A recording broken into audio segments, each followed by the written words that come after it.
বেশি বাড়াবাড়ি করলে চরম শিক্ষা দেওয়া হবে। এ ব্যাপারে কাউকে ছাড় দেওয়া হবে না। একটা ব্যাপার নিয়ে চরম উত্তেজনা বিরাজ করছে বর্তমানে ইউরোপ এবং আমেরিকা রাশিয়ার মধ্যে।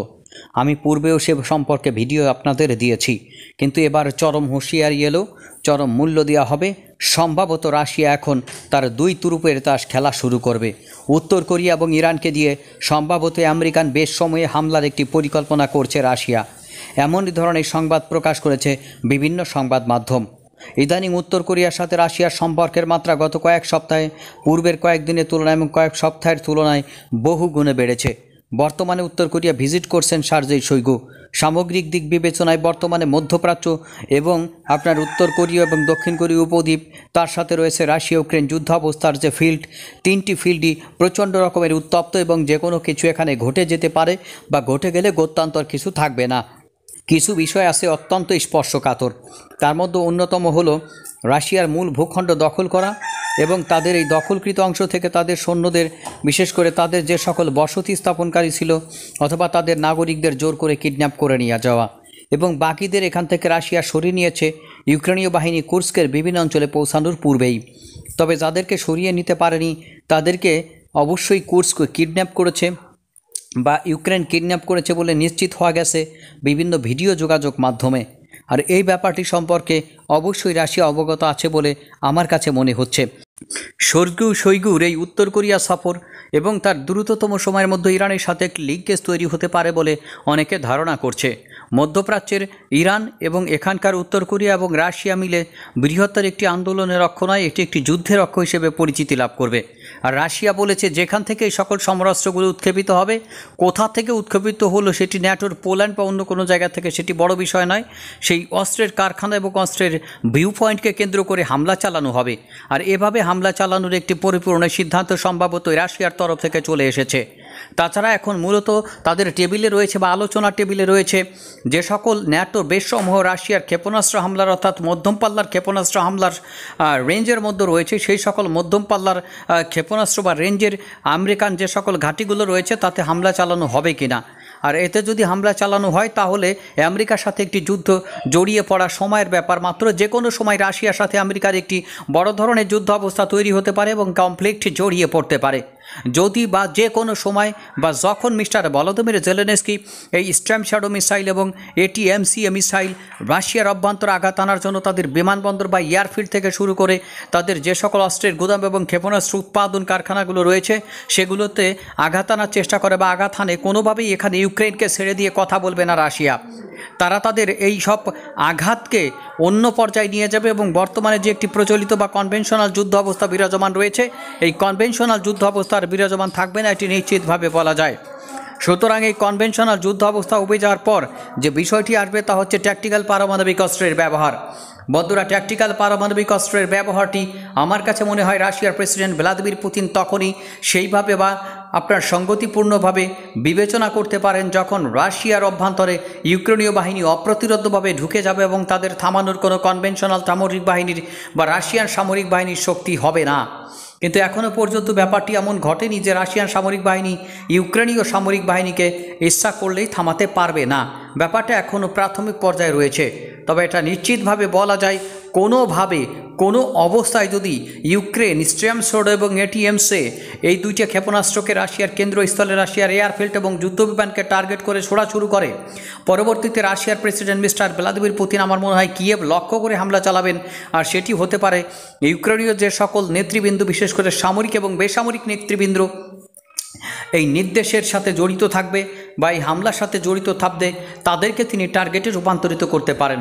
সেটি যত বড়ই উচ্চপদস্থ সামরিক কর্মকর্তা হন না কেন এবং যত বড়ই সামরিক কর্মকর্তা হন না কেন, এমনকি ইউক্রেনীয় পার্লামেন্টারীয় সদস্যদেরও এখানে সে প্রতিশোধমূলক হামলার বা নির্দেশদাতা হিসেবে প্রতিশোধ নিতে পারে। অর্থাৎ মিস্টার ভ্লাদিমির হুমকিতে তখন পুরো ইউক্রেন পড়ে যাবে এবং শুধু মিস্টার ভ্লাদিমির পুতিন একটা বিষয়কে নিশ্চিত করবেন যে রাশিয়ার বিরুদ্ধে যদি কেউ এই ধরনের হামলা পরিচালনা করে এবং তাদেরকে যদি পশ্চিমা কোনো দেশ সহায়তা করে তাহলে উভয়ই হামলার লক্ষ্যবস্তুতে পরিণত হবে। তবে এই মধ্যপ্রাচ্যের দেশসমূহের সাথে কী ধরনের একটি সমঝোতায় পৌঁছাবে বা উত্তর কোরিয়ার সাথে রাশিয়া কী ধরনের একটি সমঝোতায় পৌঁছাবে সে ব্যাপারে এখনও পর্যন্ত নিশ্চিত করে কিছু বলা যাচ্ছে না। তবে যেহেতু সার্জেই শোইগু একজন সামরিক বাহিনীর লোক ছিলেন এবং এখন যেহেতু তিনি এমন একটি দেশ সফর করছেন যেটি আমেরিকার চিরশত্রু বলে ঘোষণা দিয়েছে, সেই সকল দেশে মিস্টার সার্জেই শোইগুর যে কোনো ধরনের ভিজিটকে তারা বাঁকা চোখে দেখবে, এটি স্বাভাবিক। কারণ যেখানে সার্জেই শোইগু যাবেন সেখানে সামরিক আলোচনা হবে না, শুধুমাত্র অর্থনৈতিক আলোচনা হবে, আমি এটি বিশ্বাস করি না।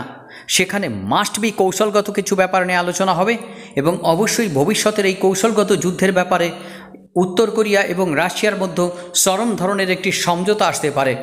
রাশিয়া সম্ভবত ব্যালিস্টিক মিসাইলের যে হাই সফিস্টিকেটেড প্রযুক্তি রয়েছে সেগুলো উত্তর কোরিয়ার সাথে বা উত্তর কোরিয়ার কাছে হস্তান্তর করতে পারে, অথবা তাদের বিমান বাহিনী এবং আকাশ প্রতিরক্ষা বাহিনী নেই বললেই চলে। সুতরাং বিমান বাহিনী এবং আকাশ প্রতিরক্ষা ব্যবস্থার ক্ষেত্রে নতুন নতুন আকাশ প্রতিরক্ষা ব্যবস্থা এবং যুদ্ধ বিমানের সংস্থান হয়তো তিনি উত্তর কোরিয়াকে করে দেবেন। কারণ যে সকল অবস্থানে তার ঘাটতি রয়েছে সেই সকল অবস্থানে এমন বিশেষজ্ঞ দেওয়ার চেষ্টা করবেন এবং সেই বিশেষজ্ঞের মাধ্যমে কি তিনি করবেন, আসলে ব্যাপারটি তেমন নয়। ভলোদিমির জেলেনস্কি বলেন, উত্তর কোরিয়ার প্রেসিডেন্ট কিম জং উন বলেন এবং রাশিয়ার প্রেসিডেন্ট মিস্টার ভ্লাদিমির পুতিন বলেন, আসলে সকলেই যার যার সিদ্ধান্ত অনুযায়ী যুদ্ধকে সামনের দিকে এগিয়ে নিয়ে যায়। এর বাইরে আরও এমন কিছু সিদ্ধান্ত রয়েছে যেগুলো ছাড়া যুদ্ধের পরিপূর্ণ থিম বা যুদ্ধ জয়ের কল্পনা করাও পাপ। আর এমনই অবস্থায় রয়েছে ইউক্রেনকে এই মুহূর্তে যদি রাশিয়া ইউক্রেন যুদ্ধে জয়লাভ করতে হয় তাহলে শুধুমাত্র ইউক্রেনকে অস্ত্র দিয়েই জয়লাভ করা সম্ভব হবে না। এক্ষেত্রে সরাসরি ট্রুপস পাঠাতে হবে ন্যাটো বা পশ্চিমাদেরকে। আর রাশিয়ার বিরুদ্ধে সরাসরি ট্রুপস পাঠিয়ে তাকে এমন ধরনের চাপে ফেলবে এটি কোনোদিন কোনোভাবেই মেনে নেবে না অবশ্যই রাশিয়া। বন্ধুরা, রাশিয়ার কিছু এজেন্ডা রয়েছে। রাশিয়ার এজেন্ডাগুলোর মধ্যে অন্যতম হলো তার টেরিটরি দখল, মানে আজ হোক কাল হোক তাকে তার এই টেরিটরি ছাড়তেই হবে। ভ্লাদিমির পুতিনের জায়গা তাকে ছাড়তেই হবে, যদি না ছাড়ে কিক আউট করে বের করে দেওয়া হবে। যতদিন পর্যন্ত এটি নিয়ে তারা যুদ্ধ করতে চায় ততদিন পর্যন্ত ইচ্ছা করলে তারা এটি নিয়ে যুদ্ধ করতে পারে। কিন্তু দিন শেষে একটা বিষয় সবার সর্বাগ্রে উঠে আসবে, দীর্ঘমেয়াদী যুদ্ধে এখনও পর্যন্ত রাশিয়া কারো বিরুদ্ধে হারেনি। আর দীর্ঘমেয়াদী যুদ্ধে যদি মিস্টার ভ্লাদিমির পুতিনের রাশিয়ার সাথে এই বিষয়টি নিয়ে মিস্টার ভলোদিমির জেলেনস্কি জড়িয়ে যায় এবং এটিএমসিএ এবং স্টর্ম শ্যাডোর মতো ক্রুজ মিসাইল যদি রাশিয়ার অভ্যন্তরে হামলা পরিচালনা করে, সেটি মিস্টার ভ্লাদিমির পুতিনকে মেরু ভাল্লুকের মতো সম্পূর্ণরূপে এমনভাবে, আর এর ফলাফল কি হয় সেটি হলো সে দেখতে পাবে। বন্ধুরা, বর্তমান প্রেক্ষাপট বিবেচনায় মিস্টার ভ্লাদিমির পুতিন বহির্মুখী চাপে জর্জরিত। আর এই চাপ অতিক্রম করে কি তিনি অবশ্যই এই নতুন যে অঞ্চল দখল করে নিয়েছে রাশিয়ার কাছ থেকে ইউক্রেন, সেটি উদ্ধার করতে সক্ষম হবেন।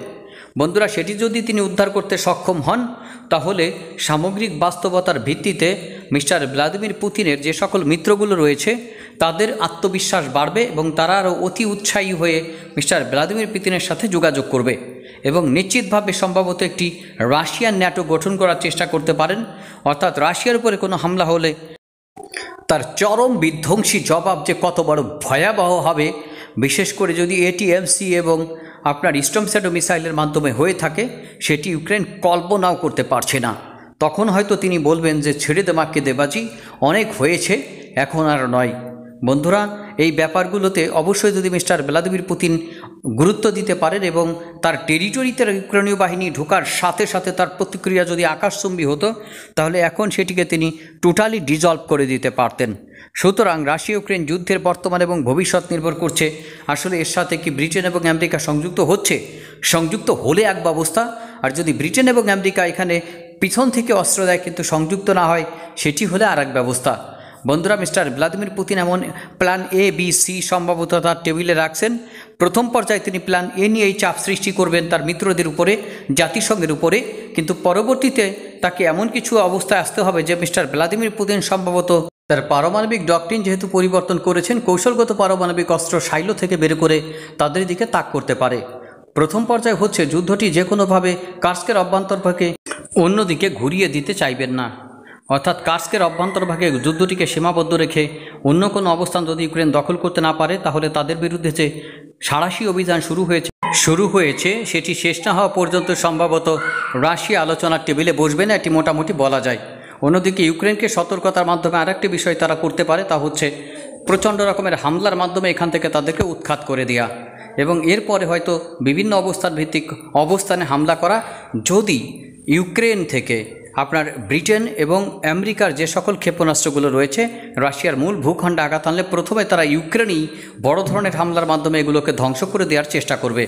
পরবর্তীতে সময় এবং সুযোগ সুবিধা বুঝে তারা আমেরিকান ঘাঁটিগুলোকে টার্গেট করতে পারে রাশিয়ার আশেপাশে যেখানে এই ঘাঁটিগুলো মোতায়েন রয়েছে। আশা করি বুঝতে পারছেন।